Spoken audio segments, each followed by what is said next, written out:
Babylon never storms the church's gates with armies or decrees. It works quietly, whispering through policies, tax codes, exemptions, influence networks, and the promise of unchecked autonomy. It never demands immediate rebellion. It only asks for small, nearly reasonable compromises, steps that reshape a congregation a little more like the empire and a little less like a covenant household. Today, Babylon does not arrive with ziggurats or carved idols. It arrives through legal tools, organizational structures, and cultural incentives that reshape the heart of the church if left unguarded. What begins as a faithful assembly can subtly become an institution formed by empire logic, and the drift unfolds gate by gate. The United States grants churches a unique shield from public scrutiny. They do not file Form 990. They can self-declare without IRS review, and they enjoy the lowest oversight of any tax-exempt entity. What was originally designed as protection from government intrusion quietly becomes the first hall of shadows. Where nothing must be disclosed, hiddenness becomes normal. Budgets close. Salaries disappear from view. Donors lose the ability to see how gifts are used. Elders no longer weigh matters at the open gate. Babylon does not need to force its way in. The door is left unlocked, and leadership discovers that secrecy is both legal and expected. Once inside, Babylon opens the next gate by redefining success. A small congregation of 100 people is simply a family.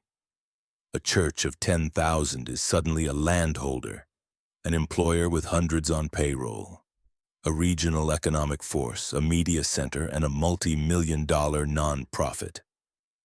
Cities court such churches because of the economic benefit. Banks court them because tithes stabilize loan repayment.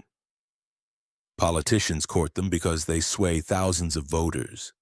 None of this is inherently unlawful, yet every incentive nudges the church closer to Babylon's logic. Bigger is better. Influence proves legitimacy. Expansion equals blessing. The covenant path of faithfulness becomes harder to recognize when every surrounding system rewards scale, not holiness. From there, Babylon reshapes the church's architecture. Modern megachurches often resemble corporate networks. A main 501c3 real estate LLCS, a school or academy nonprofit, media companies, conference organizations, pastoral brand LLCS, and charitable foundations. These structures may begin as administrative necessity, but complexity becomes Babylon's ally. Salaries, contracts, royalties, asset transfers, debt loads, and discretionary accounts sink beneath layers of entities. What should have been open becomes opaque. The shepherd becomes a CEO. The congregation becomes consumers. Jerusalem's open courtyard gives way to Babylon's palace of hidden rooms. Government silence on internal financial practices widens the shadows further. Once money enters the church, federal law asks almost nothing. Designated gifts can be reallocated without notice. Compensation committees can operate in secret. Nepotism faces no restriction. Intellectual property created on church time can be monetized privately. Leaders may move funds between related entities with little visibility. Because the state demands no transparency, many congregations assume they should not demand it either. Babylon's royal courts, built on secrecy and privilege, take shape inside institutions meant to be houses of light. As the structure shifts, the culture follows. Modern media rewards charisma, spectacle, and personality, raising pastors into brands and congregations into audiences. Sermons become products. Worship becomes an industry. Conferences become revenue streams. Pastors become public figures admired more than known. Correction becomes nearly impossible when image replaces character. The church grows numerically even as it shrinks inwardly. Babylon uses visibility to replace accountability, promising admiration in place of community and celebrity in place of shepherding. Political access then adds another layer. Politicians want pulpits, churches want influence. The relationship feels mutually beneficial, but it carries a cost. Access becomes a reward. Truth becomes negotiable. Leaders begin speaking less like prophets and more like power brokers. Compromise does not appear all at once. It corrodes the foundation grain by grain. The church becomes a court, and its leaders become kingmakers.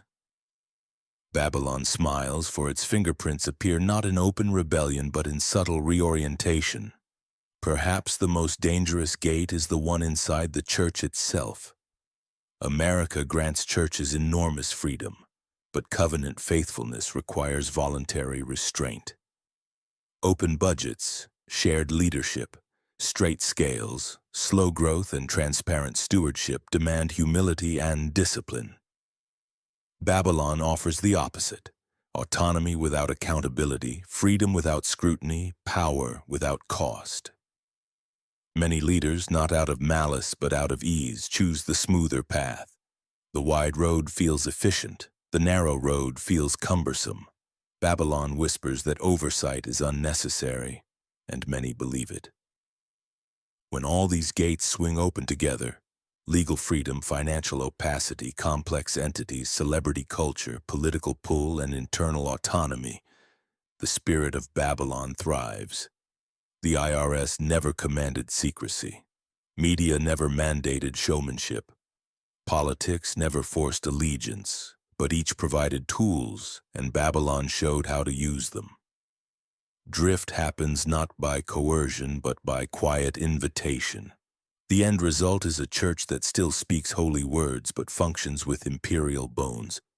It becomes part sanctuary, part corporation, part entertainment studio, part political court, part real estate empire. The congregation becomes spectators. The leadership becomes a ruling class. Finances move in sealed corridors. The pastor becomes the brand. The covenant simplicity of Jerusalem is buried beneath Babylon's machinery. The path of devotion is overshadowed by the apparatus of influence, and yet Babylon is not inevitable. Federal law does not require secrecy. Nothing in the tax code forces a church toward the empire's likeness. At any moment, leaders can choose the covenant path. Open budgets disclose salaries, independent audits, transparent stewardship, shared authority, and the prioritizing of the poor. Babylon survives only in shadows. Jerusalem flourishes wherever leaders welcome the light. The question before every modern church is simple. Do we desire the freedom Babylon offers, or the accountability Jerusalem requires? For while the law may shape the environment, it is the spirit of the city that shapes the people.